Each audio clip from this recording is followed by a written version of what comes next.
বাংলাদেশ সেনাবাহিনীতে হঠাৎ করেই এমন এক ঘটনা ঘটল যা শুনে দিল্লির ঘুম হারাম। চট্টগ্রাম মিলিটারি একাডেমিতে সেনাপ্রধান জেনারেল ওয়াকারুজ্জামান এমন এক ব্যাটালিয়ন উদ্বোধন করলেন যার নাম শুনলে যে কারো গায়ে কাঁটা দিয়ে উঠবে। আবু বকর, ওমর, উসমান এবং আলী, ইসলামের এই 4 খলিফার নামে সেনাবাহিনীতে তৈরি হলো নতুন সামরিক ইউনিট। আর এই খবর প্রকাশ হতেই ভারতীয় মিডিয়ায় শুরু হয়েছে চরম তোলপাড়। সবার মনে একটাই প্রশ্ন, ভেতরে ভেতরে কি এমন গোপন মিশন চলছে?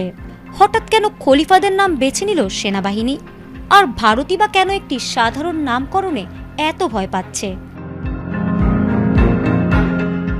সেনাবাহিনীর সূত্রে জানা গেছে, ক্যাডেট সংখ্যা বৃদ্ধি পাওয়ায় আধুনিক যুদ্ধক্ষেত্রের চ্যালেঞ্জ মোকাবিলা এবং অফিসার ক্যাডেটদের পেশাগত দক্ষতা ও নেতৃত্বের মানোন্নয়নের লক্ষ্যেই এই দ্বিতীয় বাংলাদেশ ব্যাটালিয়ন গঠন করা হয়েছে। নতুন এই ব্যাটালিয়নের 4টি কোম্পানির নাম রাখা হলো ইসলামের প্রধান 4 খলিফার নামে: Abu Bakr company, Omar company, Osman company এবং আলী কোম্পানি। আর এই নাম ঘোষণার পর থেকেই চারপাশের অনেকের চোখ তো কপালে উঠেছে। এমন সুনিপুণ একটি চাল যে সেনাবাহিনী দিতে পারে তা আগে কেউ কখনো কোনোদিন টেরই পায়নি। এই নতুন নামগুলো যেন সবার মাঝে এক নতুন শক্তির জন্ম দিয়েছে। তবে খবর বর্ডার গার্ড পার হতেই মোদি প্রশাসনের তো মাথায় হাত। বিশেষ করে 4 খলিফার নাম শুনে দিল্লির বাবুরা তো রীতিমতো ঘামতে শুরু করেছে। ভারতের কট্টর মিডিয়াগুলোও যেন এখন চোখে সর্ষের ফুল দেখছে।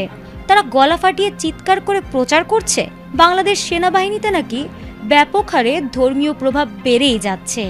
ভারতের নিউজ চ্যানেলগুলো এমন এক অবস্থা তৈরি করেছে যেন মোদি প্রশাসনকে চরমভাবে শিক্ষা দিতেই এই নতুন সামরিক ইউনিটের জন্ম হয়েছে।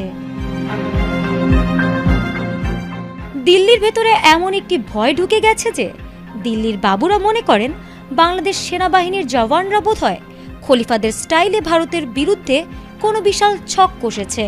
খলিফাদের ইতিহাস যে কতটা শক্তিশালী তা তো সবারই জানা। তারা তাদের সাহস আর বুদ্ধির জেরে গোটা দুনিয়া কাঁপিয়ে দিয়েছিলেন। বিএমএতে এর আগের প্রথম ব্যাটালিয়নের 5টি কোম্পানির নাম ছিল মহান মুক্তিযুদ্ধের বীর শ্রেষ্ঠদের নামে। সেই ঐতিহ্যের পর হঠাৎ খলিফাদের নামে নতুন ইউনিটের অন্তর্ভুক্তি ও ভবিষ্যতে হযরত ফাতেমা রাদিয়াল্লাহু ও হযরত আয়েশা রাদিয়াল্লাহু এর নামে 2টি নারী কোম্পানি গঠনের পরিকল্পনাও এখন ভূ রাজনীতিতে নতুন তোলপাড় সৃষ্টি করেছে।